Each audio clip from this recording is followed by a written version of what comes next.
Hi everyone, welcome back to Passion Planner's YouTube channel. My name is Joni and today we'll be diving into routine building and how to create a flexible routine that actually sticks and supports your goals. If you clicked on this video, you might be struggling with the problem with routines that no one talks about. And that's when you start off your routine really strong and excited, but then life happens and all of a sudden your perfect routine starts to crumble. And then you feel behind again and are not sure how to move forward with your routine. This is because we're trained to view routines as these strict and boring things that we need to stick to in order to accomplish our goals. But what if routines weren't about being perfect and more about coming back to yourself? We often build our routines around an ideal version of ourselves who have infinite time and no interruption. In this video, I'll walk you through how to build, break, and rebuild routines that support your long-term goals and most importantly, feel like you. So without further ado, let's get into the video.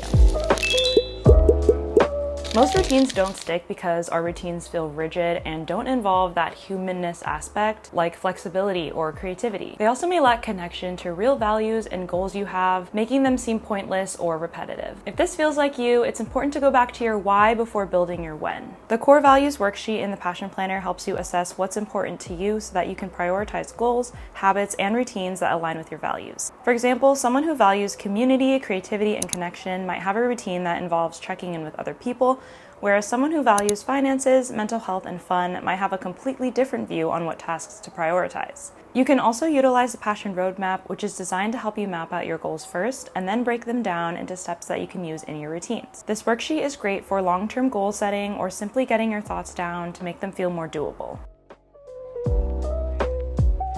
The most flexible way to build a routine is what I call the intro method. It's based on real life and not focused on perfection. This method works with the natural ups and downs of your energy and motivation instead of against them. Here you'll learn how to build routines through the cycle of building, breaking, and rebuilding without shame or burnout. Step 1 is to build. It's important to remember that a routine is a tool for consistency first and foremost. So start with a micro routine that ties into one of your big picture goals. For example, if your goal is to read more, your routine might be 5 minutes of reading after lunch. The quickest way to do this is to reference your goals you wrote in your Passion Roadmap and attach 1 to 2 tasks to each goal to create your micro routine. My number one tip for incorporating any routine, big or small, is to practice and prioritize consistency over motivation. You might be thinking 1 to 2 tasks isn't a real routine, but starting small sets the building blocks for consistency because they're easy and they're quick. Next is the break.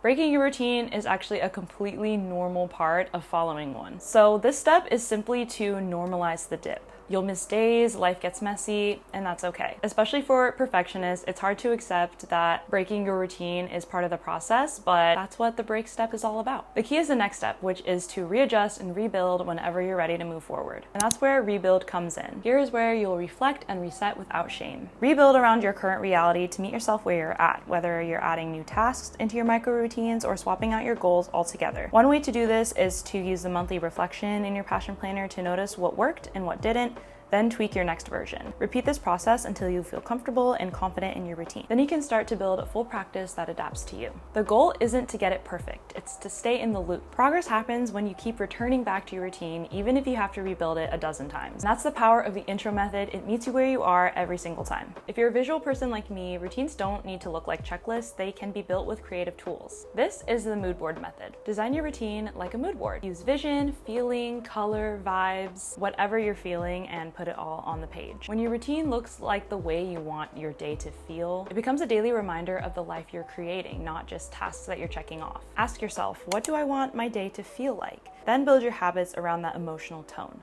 For example, I want my routine to make me feel creative and energized, so I included images of the things I want to do for me to see the actions rather than reading them. If you don't want or need to use photos but still want a visual cue, you can also use color coding to map out your daily routine in your planner. Try adding photos to your planner spread, using digital stickers, drawing doodles for each habit, or assigning colors to different types of tasks. Whatever helps you see your routine and not just plan it. When you design your routine this way, you're not just organizing your time, you're shaping the energy of your day. The mood board method helps you stay grounded in how you want to feel and not just what you want to do. This last method I want to share with you is my personal favorite and what I like to call the formula method. Here you'll be able to anchor your routines to your bigger dreams. This method focuses on creating 1 to 2 daily rituals that create momentum towards a goal. And it makes building a routine really easy and fun. As an example, I'm creating a formula for an easy weekly routine that that incorporates tasks for my mind, body, mental health, and creativity. Under each category, I wrote 3 to 6 tasks that I can do to accomplish each of these goals. From here, I will create a formula of how many activities I want to pull from each list during the week. For example, this is my formula for a daily routine.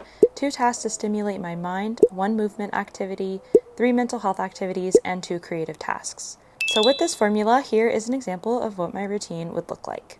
The beauty of this method is that you can pull from your task list and change up the different activities you tackle under each category as often as you want. So here's another example of what my routine could look like with the same formula but different tasks.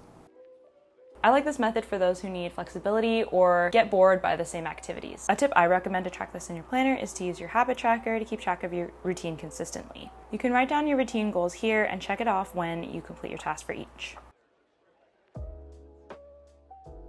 And now you have all the tools and methods to create a routine that actually works for you.